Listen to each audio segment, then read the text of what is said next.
Good morning, everyone present here. Good morning, parents, students. It's my absolute privilege to stand before you today and warmly welcome you all.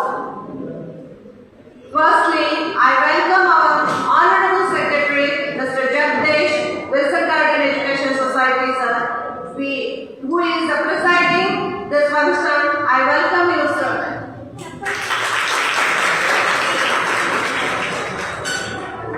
I welcome Honorable Treasurer, Mr. Ashwath Reddy, sir, who is always motivating us. I welcome you, sir. Now I welcome Mr. Mallikarjuna Kesh, Director of Volleyball Institute Digital. He is a great orator. I welcome you, sir.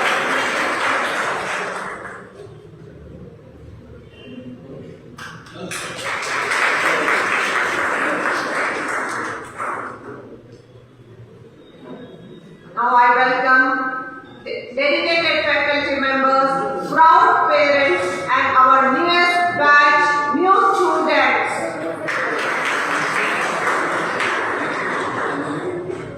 To our new students, you are not just here to acquire academic knowledge. You are here to build character, develop your critical thinking, discover true meaning of life. And campus, we promise you to provide you resource facilities and dedicated teachers. You can approach to our teachers anytime. To our parents, we view this as a powerful partnership between school and home. So, parents and teachers should be always together with the students to grow in their development. So, let us commit to work together and make this institution a place of excellence. Once again, a heartfelt welcome to parents and everyone present here. Thank you.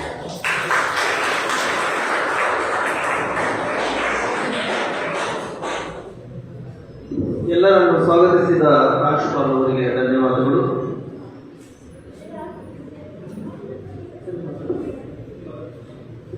ಈಗ ಪೋಷಕರನ್ನ ಮತ್ತು ವಿದ್ಯಾರ್ಥಿಗಳನ್ನ ಕುರಿತು ನಮ್ಮ ಕಾಲೇಜಿನ ಖಜಾಂಚಿಗಳಾದಂಥ ನಮ್ಮ ಅಶ್ವಥ್ ಅವರು ಇದನ್ನು ಮಾತಾಡ್ತಾರೆ.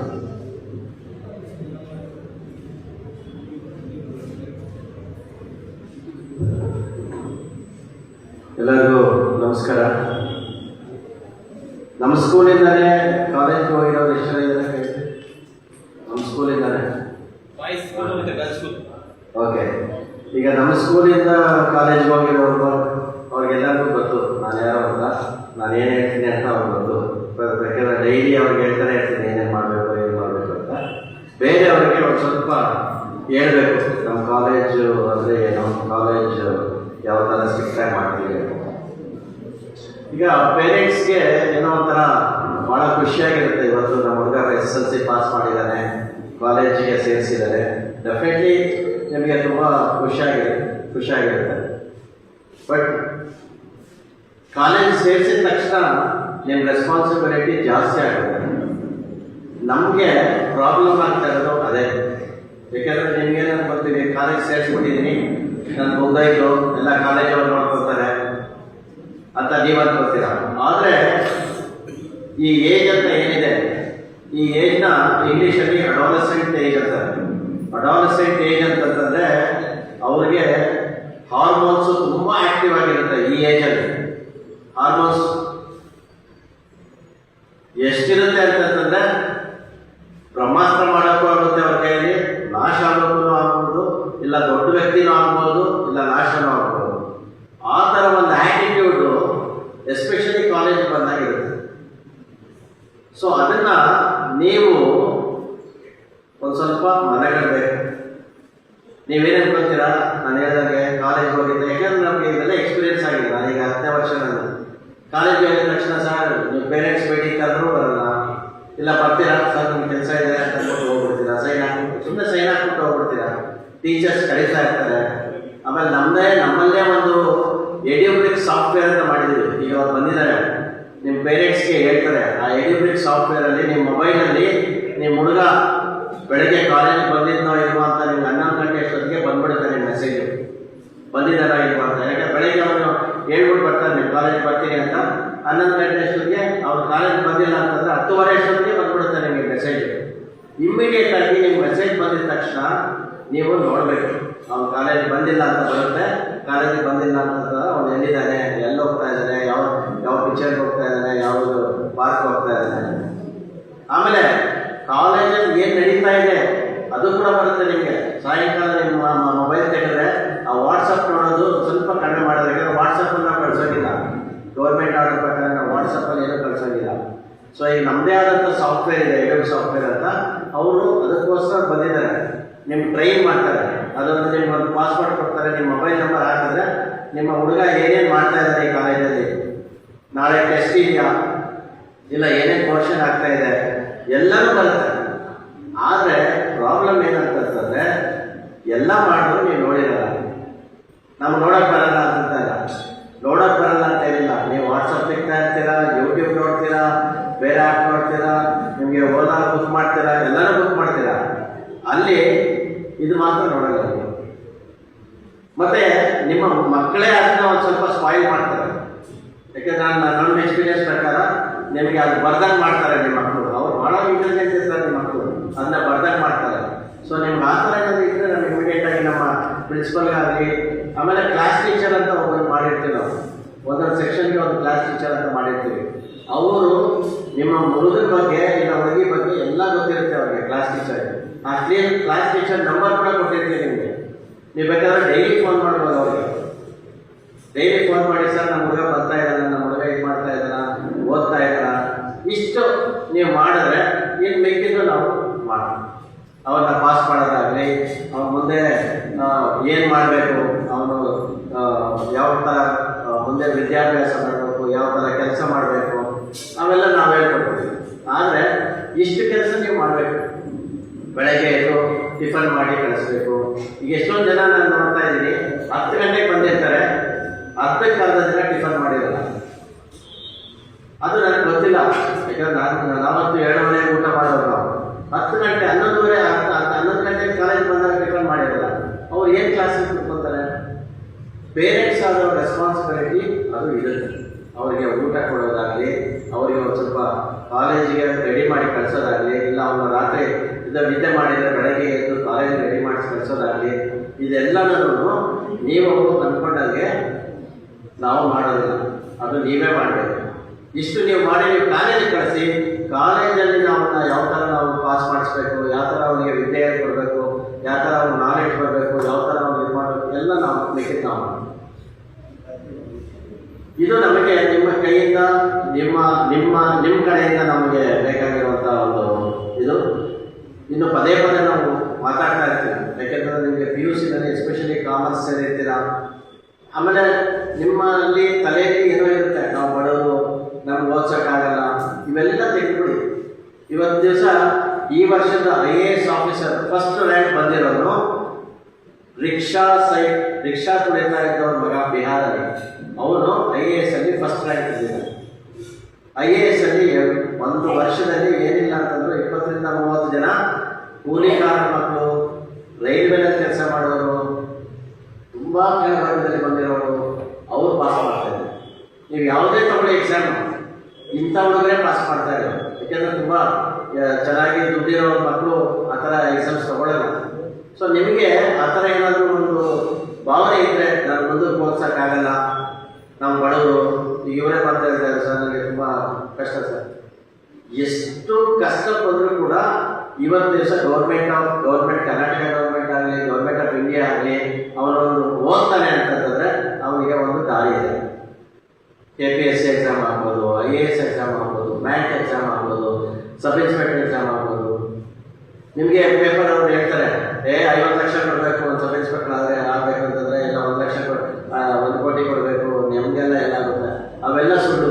ಯಾಕೆಂದರೆ ನಾನು ಕೂಡ ರೈತರ ಮಗನಾಗಿ ನಾನು ಆಲ್ ಇಂಡಿಯಾ ಎಕ್ಸಾಮ್ ಪಾಸ್ ಮಾಡಿದ್ದೀನಿ, ನಾವು 1 ರೂಪಾಯಿ ಯಾರೂ ಕೊಟ್ಟಿಲ್ಲ. ಇವೆಲ್ಲ ಸುಳ್ಳು ಕಥೆಗಳು, ತಿಳ್ಕೊಬೇಡಿ. ಗೌರ್ಮೆಂಟ್ ಕೆಲಸ ಬೇಕಂತಂದರೆ ನಿಮಗೆ ಲಕ್ಷಾಂತರ ರೂಪಾಯಿ ಬೇಕಾಗ್ತದೆ, ಇಲ್ಲ. ಚೆನ್ನಾಗಿ ಓದಲಿ ನಿಮ್ಮ ಮಗ, ಚೆನ್ನಾಗಿ ನಾಲೆಡ್ಜ್ ತಗೊಳ್ಳಿ, ಅವನಷ್ಟೇ ಅವನೇ ಮುಂದೆ ಬರ್ತಾನೆ. ಸುಮ್ಮನೆ ಜಾಸ್ತಿ ಜನಕ್ಕೆ ಗೊತ್ತಿಲ್ಲ, ಯಾಕಂತಂದ್ರೆ ಅದು ಅವ್ರು ಬಾಧನೆ ಮಾಡಲ್ಲ. ಕಾಂಪಿಟೇಟಿವ್ ಎಕ್ಸಾಮ್ಸ್ ಇವತ್ತು ದಿವಸ BSRB ಬ್ಯಾಂಕಿಂಗ್ ರಿಕ್ರೂಟ್ಮೆಂಟ್ ಬೋರ್ಡ್ ಅಂತ ಒಂದ್ಸಲಿಗೆ 5,000 ಜನ ತಗೋತಾರೆ. ರೈಲ್ವೇಸ್ ಅಲ್ಲಿ ಒಂದ್ಸಲಿಗೆ 15,000 ಇಂದ 20,000 ಜನ ತಗೋತಾರೆ. ಈಗ ನಮ್ಮ PDOs ಅಂತ 5,000 ಜನ ಲಾಸ್ಟ್ ಟೈಮ್ ಕರ್ನಾಟಕದವ್ರು ಕರೆದಿದ್ದೀವಿ. 5,000 ಜನ. ಸ್ವಲ್ಪ ಅವನು ಸ್ಮಾರ್ಟ್ ಇದ್ರೆ ಅವ್ರು ಸ್ವಲ್ಪ ಓದೋಕ್ಕೆ ಅವರಿಗೆ ಒಂದು ಸ್ವಲ್ಪ ಅದೇ ಥರ ಬೇರೆ ಬೇರೆ ಎಕ್ಸಾಮ್ಸ್ ಮಾಡೋದಕ್ಕೆ ಹೇಳ್ಕೊಡ್ತಾರೆ ಅವರು.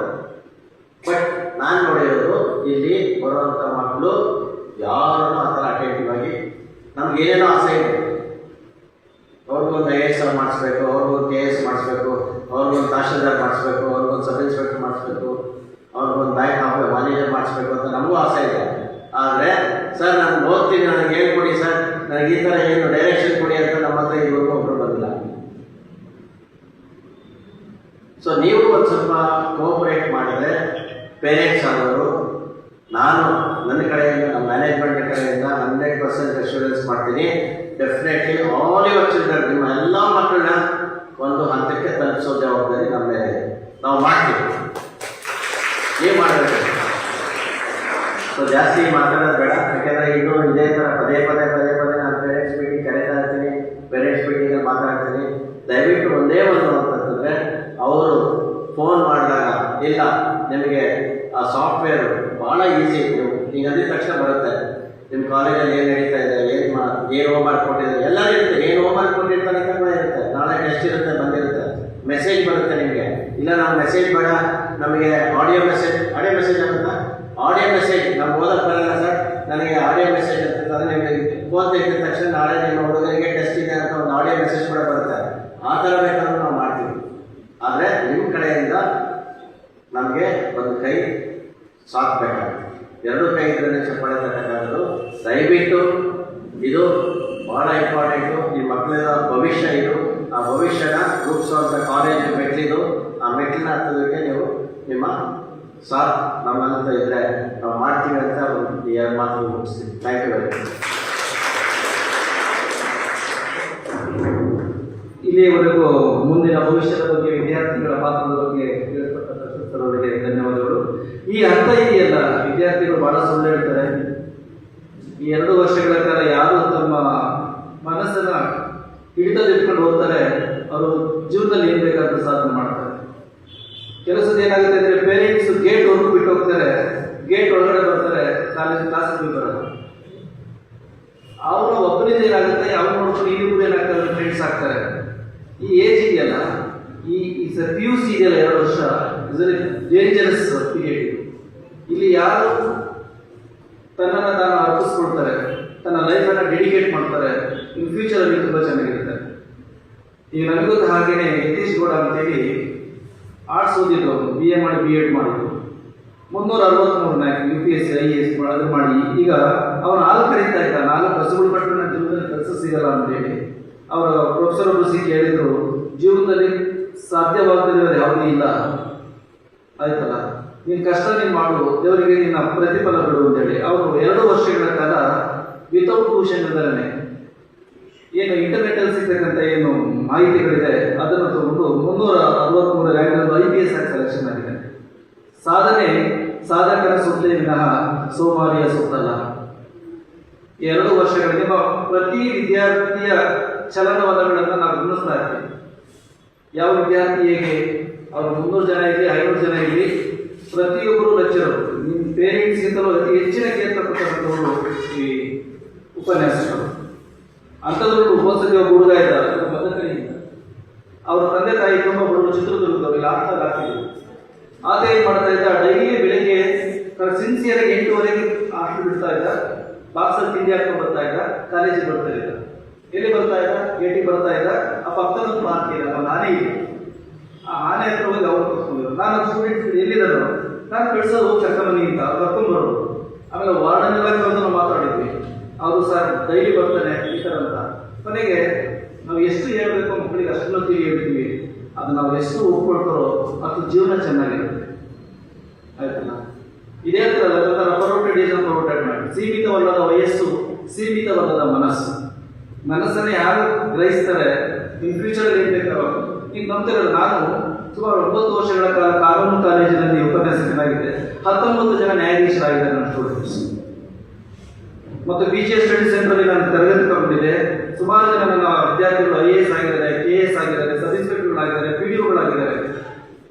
ಇಲ್ಲೇ ನಮ್ಮ ಬೆಂಗಳೂರು ಹೈಕೋರ್ಟಿಗೆ ಸುಮಾರು 300ರಿಂದ 150 ಜನ ಅಡ್ವೊಕೇಟ್ಸ್ ಇದ್ದಾರೆ. ನಾವು ನಮ್ಮ ಮಕ್ಕಳಿಗಿಂತಲೂ ಹೆಚ್ಚಿನ ಒಂದು ಡೆಡಿಕೇಟ್ ಅಂತ ನಮ್ಮ ಸ್ಟೂಡೆಂಟ್ಸಿಗೆ ಕೊಡ್ತೀವಿ. ಅವ್ರು ಎಷ್ಟು ಉಪಯೋಗಿಸ್ಕೊಡ್ತಾರೋ ಅವ್ರ ಜೀವನ ಅಷ್ಟು ಚೆನ್ನಾಗಿರುತ್ತೆ.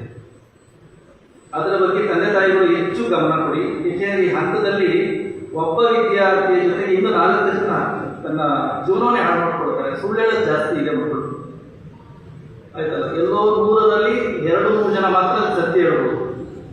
ಈ 2 ವರ್ಷ ಅವರ ಜೀವನವನ್ನು ಸರಿಪಡಿಸ್ಕೊಂಡ್ರೆ ಮುಂದಿನ ಜೀವನ ಬಹಳ ಸುಖಕರವಾಗಿರುತ್ತೆ.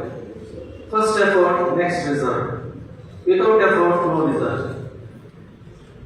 ಈಗ ಅತಿಥಿಗಳಾಗಿ ಬಂದಿರತಕ್ಕಂಥ ನಮ್ಮ ಮಣಿಪಾಲ್ ಇನ್ಸ್ಟಿಟ್ಯೂಟ್ನ ನಿರ್ದೇಶಕರು ಮಲ್ಲಿಕಾರ್ಜುನ ಅವರು ವಿಶೇಷ ಆಹ್ವಾನಿತರು.